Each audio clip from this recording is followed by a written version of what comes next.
Hello mga kasyurikat og sumakatkat! Hello, hello, hello! Kumusta kayong lahat dyan? Ito na naman si Shurikat Akira ang naglilingkod sa inyo mga kasyurikat. At ito na nga mga kasyurikat, nandito tayo ngayon sa harapan ng Stockholm Palace. At napakaganda talaga niya tingnan mga kasyurikat kasi buong-buo mo talaga siya makikita sa harapan. At sobrang ganda niya talaga mga kasyurikat. Kaso lang mga kasyurikat, hindi tayo pwedeng pumunta doon talaga sa may harapan. Aakyat tayo doon, hindi tayo pwede doon pumunta. Kasi nga meron siyang mga guard mga kasyurikat at bawal doon yung mga magaganda daw, charis.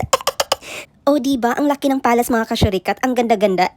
Kaso lang hindi natin makita yung prinsipe ko mga kasyurikat. Sayang, kasi nga hinaharangan ako ng mga guard kasyurikat. Tapos malapit lang siya sa dagat mga kasyurikat. O tingnan mo naman dito mga kasyurikat. Ito yung sa baba ng palace na malapit sa dagat. Na makikita mo rin yung mga yate dito. At makikita mo yung mga city at saka yung hotel na malapit din sa dagat, sa dalampasigan. Sobrang ganda niya talaga mga kasyurikat. Nakakaaliw siya at nakaka-unwind talaga sa pag-iisip mo mga kasyurikat. Nawawala yung homesick mo. Charis.